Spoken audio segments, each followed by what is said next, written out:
There are people who choose to make a positive difference in the world. Our job is to bring you their stories to motivate you to do the same. Join us each week, host John Alexander and Naima Latif, as we bring you the educators, entertainers, elected officials, religious leaders, and community activists whose works are transforming this world. Find out how you can make a difference too. Be inspired. Watch The Media Connection.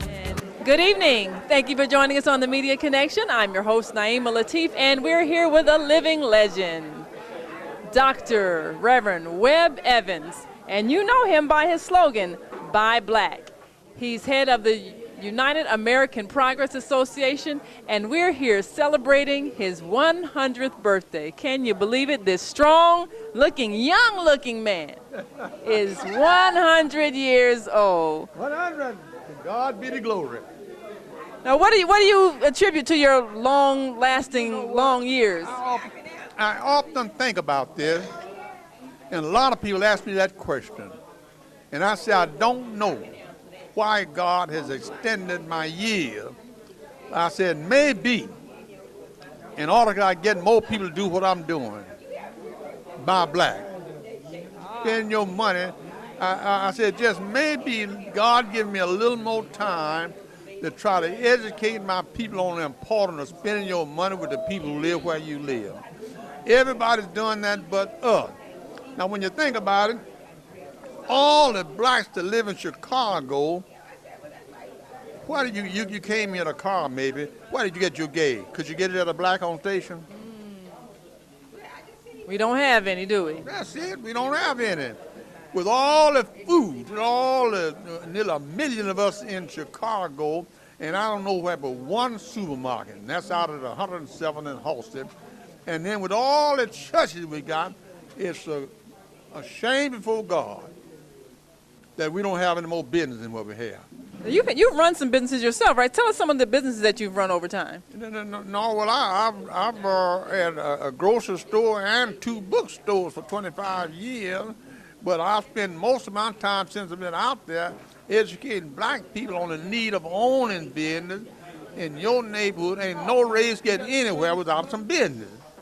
And we think just going to church going to get us where we want to go, but we got to do more than get ready for heaven. We got to get ready to live here before we go anywhere. That's right. And our people talking more about heaven than what they're talking about here. And we got to do something here, got to help one another here, got to own some business here, got to create some jobs here. All that got to be done right here on this earth. And black people need to get involved in it and stop looking for white people to save us.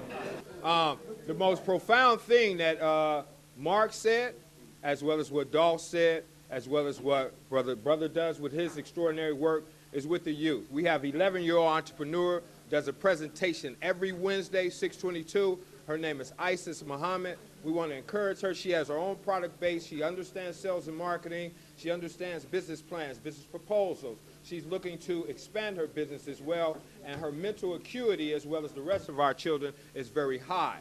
There are some things that are underneath this current of our unity, and I think it is because our education is based on belief and recall.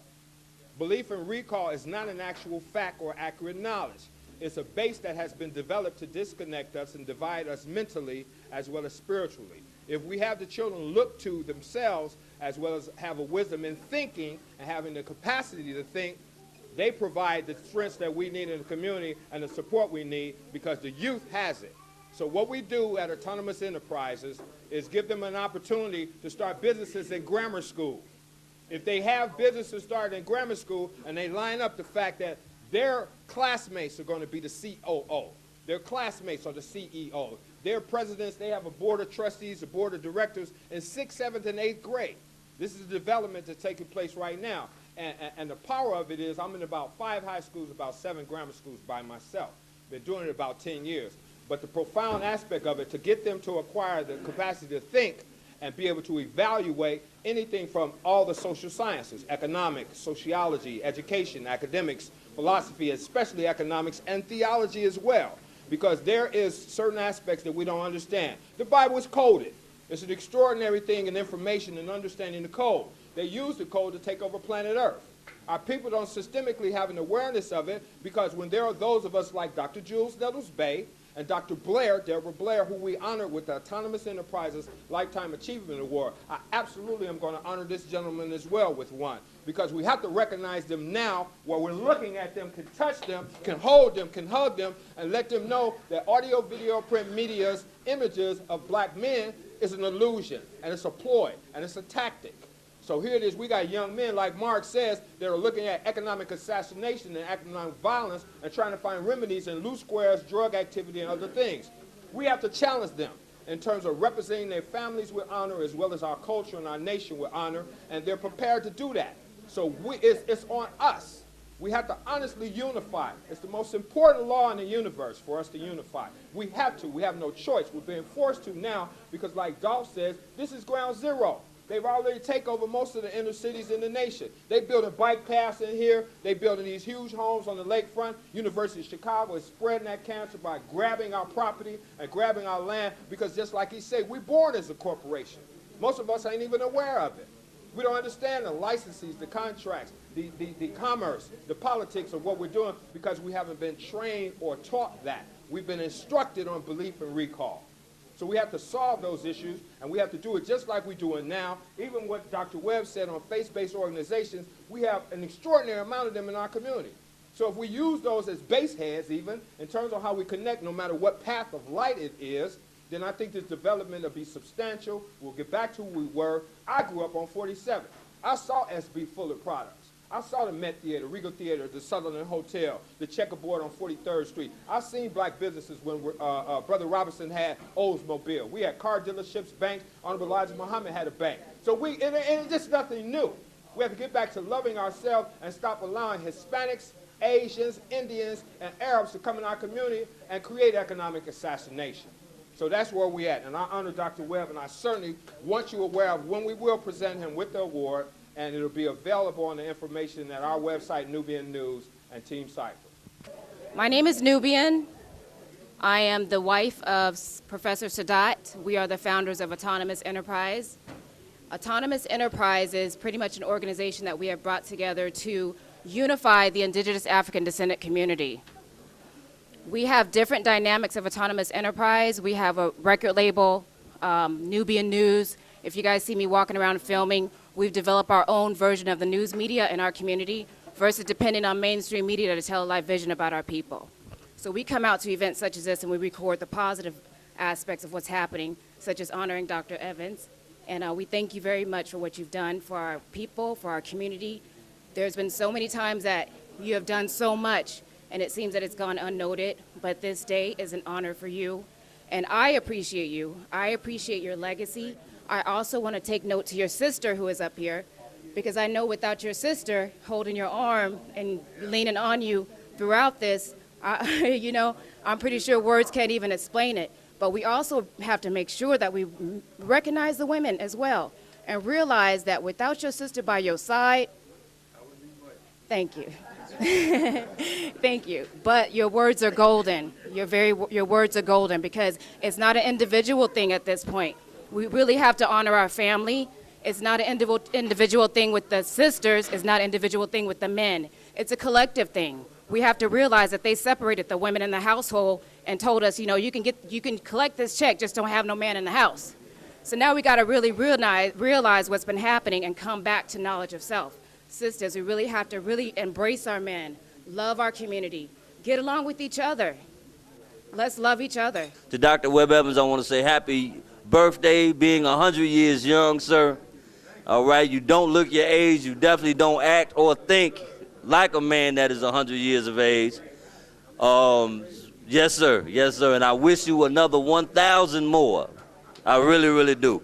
To your family, sir, to Minister Raheem Kasset-Aden, happy Earth Day to you. Please keep on the business and work that you've been doing. May God continue, the Most High Divine Creator, continue to bless both of you gentlemen and instill and touch your hearts and keep your bodies vital and working very well and your minds sharp. May all of you all receive that blessing as well. I wish that to every last one of you all. And if you tell me when your birthday is, I don't care where you having your party at, I promise you I'll come there and say the same speech. I ain't got no problem with it. Black power, Black power, black power in economics. Thank y'all for supporting Dan. Dan, if you're here, brother, Dolphin, want to say thank you for allowing us to be here today, and for the next speaker, bringing up for the Black Wall Street. Do y'all know how many Black Wall Streets we got across this city? Oh, y'all ain't heard. This is a new updated number. Come on up here, Mr. Ron Carter. Give it up for Ron Carter, y'all. Good morning. I want to, it's my pleasure to be here, and I want to pay honor to Mr. Webb Evans, who I've known for about 30 years when I was working for the Chicago Defender, and he was placing advertising with me back then. And I started listening to him. I think one story I would like to say 30 years ago about Webb is that I was trying to get some advertising for the Chicago Defender, and you all remember Montgomery Wards? So Montgomery Wards were not advertised in the Chicago Defender. And so I got pissed off as a sales rep. So I went to Webb Evans, and Webb Evans did say, well, Montgomery Ward ain't black. I said, but we still need ads for the Chicago Defender.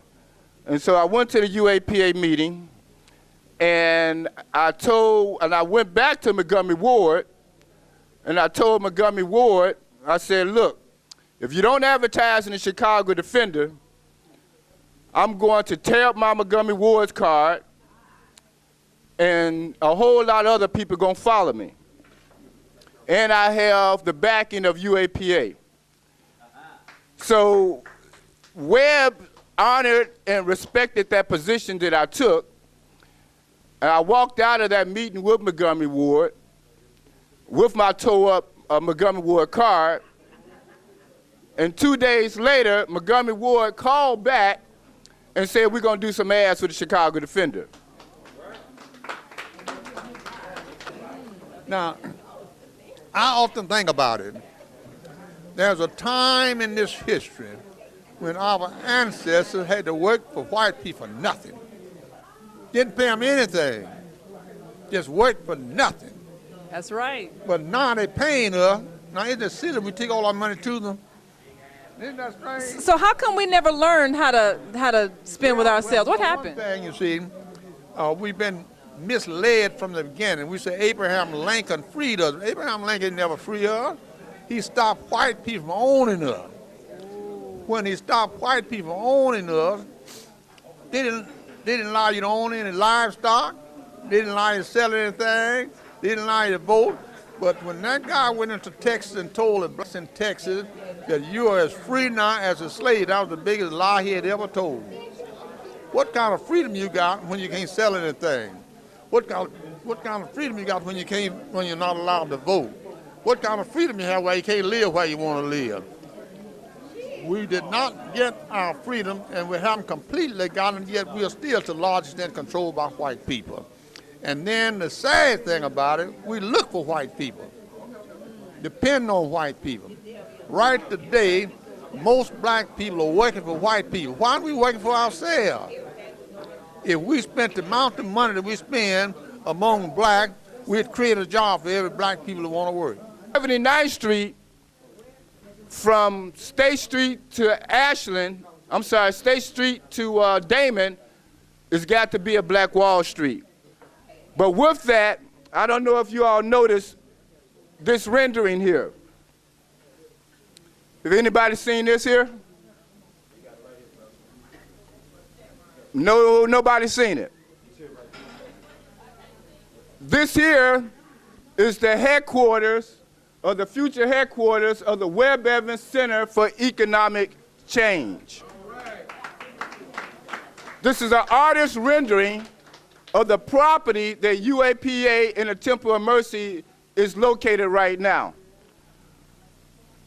When Black Wall Street did a walk down 79th Street, we had some youth working with us. Those youth did not want to walk down 79th Street. They did not want to walk because it was infiltrated with gangs. So I went down 79th Street and I looked for those gangbangers and I asked them what was their problem, because our youth did not want to walk down 79th Street. So once I found those gangs and I asked them, let our youth canvass this street, they said, fine. They said, once you all are talking about a Black Wall Street, that what we can see, then we all for that. We need a visualization of what you all talking about y'all doing. So that visualization is also based on owning the property, owning the land. The UAPA and the Temple of Mercy is in a position of acquiring this property. So we got to turn to self. We spend all our money with white, then turn around and say, let's make them give us a job. But if you spent your money with black, you'd create your job among yourselves. So that's what I advocate. That's why you always hear me talking about buying black, buy black, buy black. I can't talk about it enough. Now, do you remember, you've been around a while, do you remember Marcus Garvey, and do you remember listening to him as a young man? Marcus Garvey is my idol. Marcus Garvey is made mention more than any black leader we have, and rightfully so, because he taught us, black people, do for self. Spend your money among your own people. Create your own job. The philosophies of Marcus Garvey still live with us. Ain't no leader we ever had that given us better leadership than Marcus Garvey. We've had Dr. King. He was our greatest civil rights leader. We've had other leaders, but ain't no leader blacks has ever had as great as Marcus Garvey. Marcus Garvey laid the blueprint for black people in this country. And if we follow the blueprints of Marcus Garvey, we don't have to be running after white people for a job. We don't have to be running for white people for a loan. You would lend your people money, you'd create your own job, you do everything that black people need to be done for them to survive if we follow the pattern of Marcus Garvey. Marcus Garvey laid the pattern. So why isn't Marcus Garvey's philosophy taught in our schools? Why do you think that didn't happen? Well, the system is not for us. We've got to be for ourselves. The system is really not for really to helping black people. They teach in the school, it should be taught in every school. The philosophy of Marcus Garvey are done for self.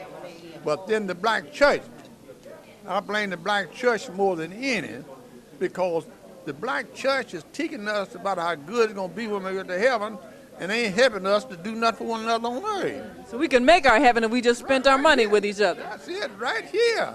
November 20, 1913, God sent us a militant. A man who himself didn't know at that time what his purpose was. But yet God sent him here, and I didn't know that the way he got here from his hometown, I believe, where were you born, Dr. Evans? Where were you born? What state? Oh, Alabama. Alabama. I did not know that from Alabama that he got here on a boxcar, here to Chicago. But yet, after having a store, 2 bookstores, he decided that he would do something to bring some information to our people. And that information was, we need to circulate our dollars among ourselves, because every other race on this planet circulates their money among themselves but us. And that we, as of today, I don't know how much we were spending back then, but as of today, black people spend close to $1 trillion a year, but not among each other. Less than 1% among one another, and somebody else is getting rich off of our dollars besides us. Every other ethnic group besides us have 2 incomes. I said every other because the Koreans are here, the Arabs are here, and every other nationality you can think of is in our community. And so what I'm looking at is that they have 2 incomes, theirs and ours.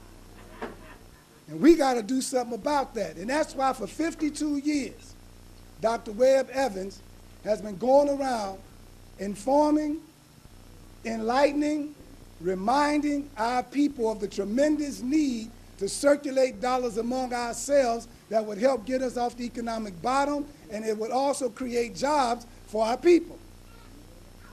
And I'm grateful that God put it on his heart to ask me to help lead the charge of the UAPA. And I thought about something today. There's a picture here of the 44th president. I didn't mean to cover it. But 44 is an octave number that represents 13, because 1 plus 3 is 4. And Obama ran on change, right? Change we can all believe in. And him being the 44th president, that was number 13. 1 plus 3 is 4. 13 represents change. And I'm kind of feeling a little good today to be the president of the UAPA, because like Obama being the 44th president, from 1913 to the day I was born in 1957, that's 44 years. And so I feel good to be the president under 44. You didn't know that, did you? One day I was eating, me and Dr. Evans, we was at breakfast, and I bought me some grits, ordered some grits and some eggs with some cheese. And I put salt and pepper on it and butter and stirred it all together, and Webb started laughing. I said, "Why are you laughing?" He said, "I thought I was the only one to eat like that." Then I looked at his writing, because I do a lot of, he write a lot of letters, a lot of poems, a lot of press releases. I type them up for him. And he writes in all capital letters. Then I looked and I said, wow, I write in all capitals. I've been doing that for years. All capital letters, all the time. And so we have a lot in common. And I know God don't make mistakes. He don't make mistakes. So I'm glad to be in that line and to stand on Dr. Evans' shoulders. And I want all of you in the house that love Dr. Webb Evans to stand up and give him a hand and give God a hand for keeping him for 100 years. Come on.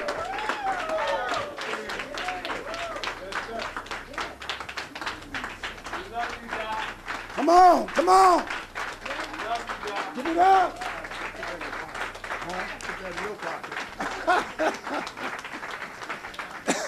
He said, put this in my pocket. Oh, boy. To Minister Raheem and to all these wonderful people here, I think the greatest thing that I can say, to God be the glory. And I want all of us to start. If you haven't started, remember, whatever good comes to you in your life, it comes because of God. And the bad things come from the other guy. Yeah. So remember all the good that comes. And as I was sitting here, I was thinking about some history of some of the places that I've been. I see a person here at a church that I was the keynote speaker at that church for 24 times, 23 consecutive years. That was the Israel Methodist Community Church. I'll never forget that. Reverend Hiram Crawford stated that, who was the pastor at that particular time, and Reverend Larry Rogers, then Reverend Rogers. Reverend Rogers is the pastor of that church now. But under Reverend Crawford went to the Cosmopolitan Chamber of Commerce and asked them for a speaker. And Brother Foster said, you would be the speaker. And I said, why do you think? He said, I just feel that you should be the speaker. And I accepted that engagement. And following that speaking engagement, for 23 following years, consecutive years, I was the keynote speaker for the Israel Methodist Community Church. And we've had that type of relationship. And that's why I say I'm glad to see him and the secretary here today. Now, you know, this isn't the only meeting I've been in like this, but a lot of our talk, action don't match our talk. Now, why I'm saying that, now, a lot of people say, you shouldn't mention these things, but some things I have to mention. As we talk here today about buying black, and Lord knows I've given my life trying to get my people to spend your money with the people who live where you live. Don't that make common sense? You know, I went to school once, and the president of the school says, I don't want you students to come here and get uneducated. And we said, what you mean uneducated? We're already uneducated, and that's why we're here. He said, a lot of them come to this institution to get educated but get uneducated. Anytime, said, that you put aside common sense for what you've learned in this institution, you got uneducated. Don't ever put aside common sense for anything. And a lot of us don't use common sense. Now, here's what not common sense. It isn't common sense for all the black people living in a neighborhood and spending all your money with the people who live somewhere else. That's not common sense. Right today,